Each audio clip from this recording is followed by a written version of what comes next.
jackpot of 19 million would just about buy you Andy Cole, Alan Shearer and Chris Sutton. You might have enough left over for a cup of tea and a bun, but as the top man says... Yeah, it's easy to spend the money when it's not yours. Now, last Sunday, Shearer and Sutton were in sparkling form in Blackburn's cup tie at Newcastle.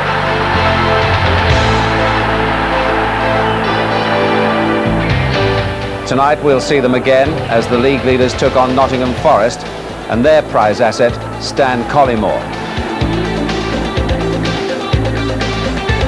Blackburn with a 3-point lead at the top against fourth-placed Nottingham Forest. Blackburn looking for a double here, having won 2-0 at the City Ground in October. The commentary comes from John Motson.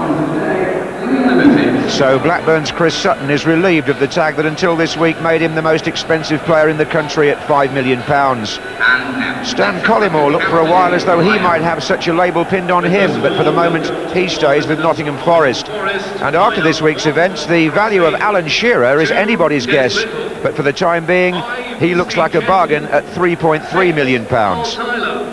But Blackburn's expensive resources are really stretched today. They're without Tim Sherwood, who's suspended, Stuart Ripley and Graham Lasso, both injured. So Alan Wright starts for the first time this season at left back, Robbie Slater comes in on the right, and Paul Warhurst moves into centre midfield. Nottingham Forest are also without their England left back Stuart Pearce, who, like Lasso, picked up a training injury. So, with Colin Cooper suspended, Carl Tyler plays his first game of the season and Alf Inge Haaland switches to left back. And happily recovered from his appendicitis operation, the Blackburn manager Kenny Dalglish. Well, these are exciting times at Blackburn. They've got an FA Cup replay against Newcastle coming up on Wednesday. Then they play Manchester United. It's all happening, and the chance today to go 6 points clear in the Premiership. Colin Hendry is the captain in the absence of Tim Sherwood. Forest away.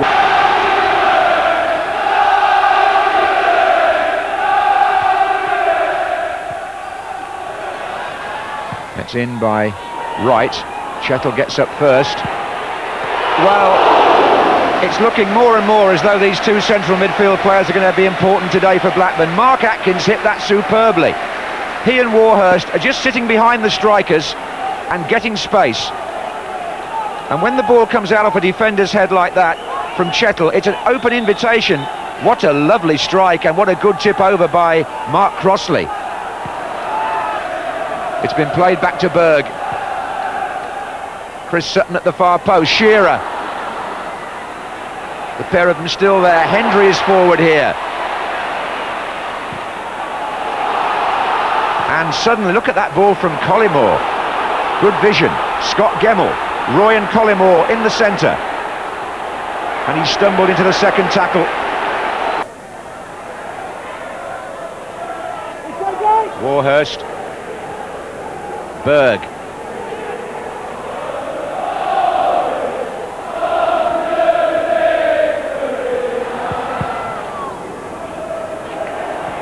Here's Warhurst again. Oh, yes! Warhurst's shot went straight through. It may have taken a slight deflection off a Forest player. But Warhurst, it was who struck it from distance. It's caught Tyler, and may well be recorded as an own goal, I don't know.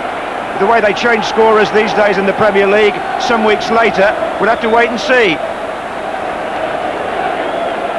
But Nottingham Forest fall behind. Warhurst shot, and Carl Tyler, back in action today, for the first time this season at senior level, has the misfortune to change the path of the ball and give Crossley no chance.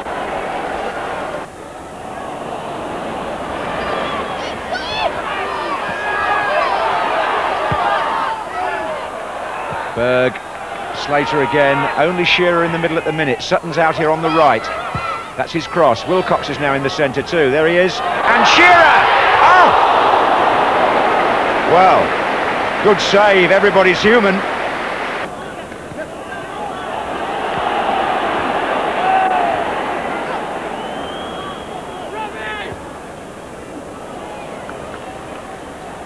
Chris Sutton working hard on the right-hand side. Oh, he's found Jason Wilcox!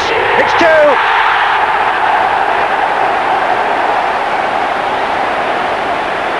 And a goal well taken by Wilcox, but nicely carved out by Chris Sutton, who shows he's not just a goal scorer. Look at that accurate pass with the inside of the foot. It split the whole defence, and Wilcox comes in from the other side to tuck it in.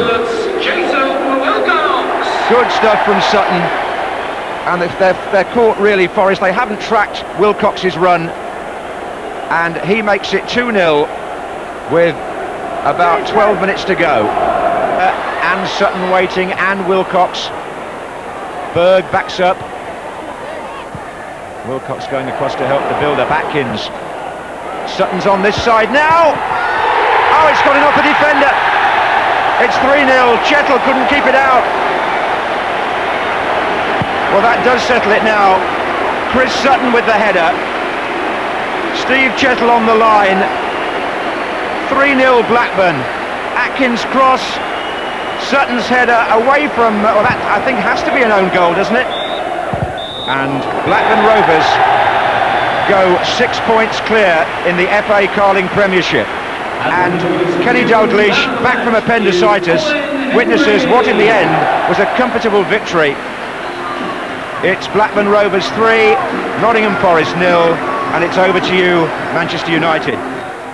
You spent £5 million on a striker. Somebody's now gone and spent the equivalent of £7 million. Have you got any views on the way the transfer market is escalating? Yeah, it's easy to spend the money when it's not yours. When Andy Cole was signed for £7 million, did that raise your eyebrows? No, I mean, what goes between the two clubs, in this case Newcastle and Manchester United, it's got nothing to do with me, really. I think it was just a shock that nobody knew that, you know, what was in the offing with Andy. But really, my situation is that I'm at Nottingham Forest, and that's the end of it, really. Sounds fair as a part and parcel of football. If they weren't, I'd never come to England. So, as I say, where it stops, I wouldn't know. But as I say, it's just a case of, I suppose, of supply and demand. But as the value of Andy Cole goes to £7 million, then everybody else's value goes up accordingly. I was going to say, Shearer's looking a bargain now, isn't he? Shearer's as good as gold, and he always has been, and he always will be. And every one of them are exactly the same. So, at the end of the day, it doesn't matter what they cost, it's what you get in return. And we've been absolutely delighted with everybody that's come here.